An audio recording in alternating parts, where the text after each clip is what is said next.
I am happy that the Israeli government has opened a consulate in Bangalore, India's Silicon Plateau.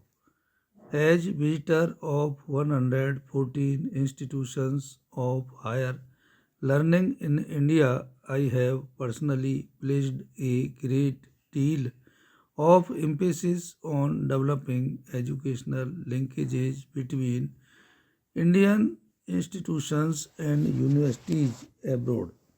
India produces first rate managers and engineers who are highly regarded by global companies.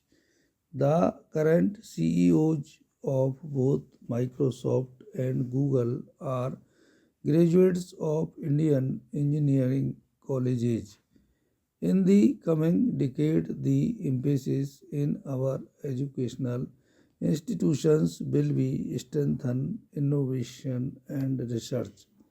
A delegation of vice chancellors of Indian universities and scientific institutions is accompanying me on this visit. I am confident that their contacts with Israeli counterparts will result in a variety of partnerships in a range of areas from space and cyber security to the building of smart cities.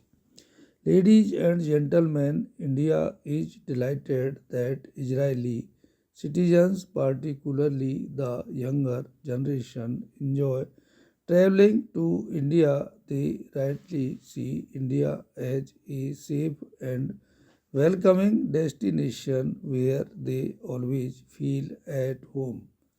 The Jewish community in India has always been an integral part of India's social, economic, and cultural side. Recently, local authorities have renovated the holy places. Ladies and gentlemen,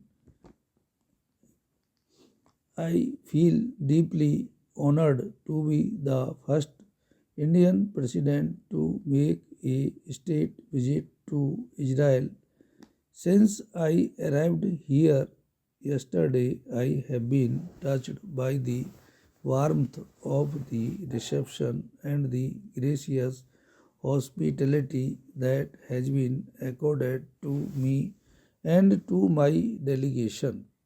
It is indeed an honor to be invited to your parliament to address the distinguished representatives of the people of Israel. I bring to you the warm greetings and goodwill of the people of India. Having participated intensely in the deliberations of the Indian Parliament since I was first elected to the upper house in 1969, I feel very much at home when I visit other great parliaments of the world. And this is one such occasion. The parliament, with its unique structure and responsibilities of making the basic laws that substitute a written constitution, has proved the power of parliamentary discussion and debate.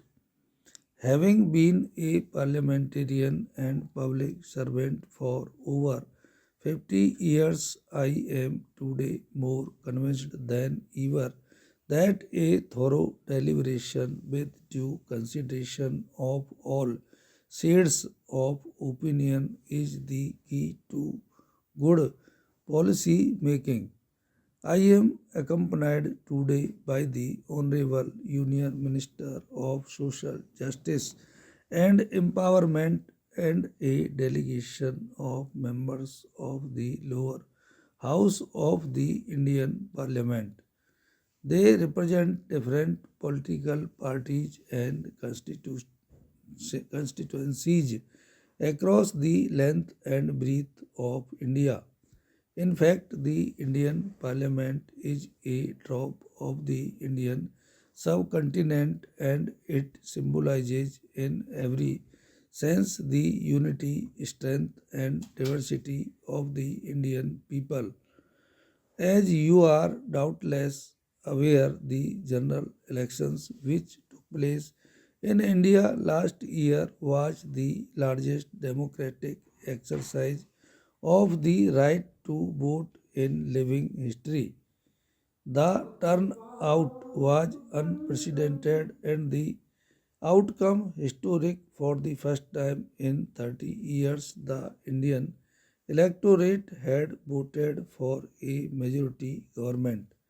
I am happy to say that as President of India, voted to office at the time of the previous government, I had the satisfaction of presiding over a very smooth transition from one democratically elected government to another. Like your parliament, the Indian parliament has all the important functions of a legislative branch that checks the executive branch of the Indian government, questions its actions, and thoroughly examines its policies.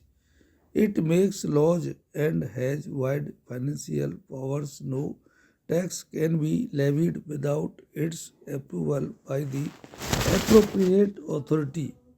My state visit to Israel is taking place at a time when relations between our two governments and our people are on a very positive trajectory.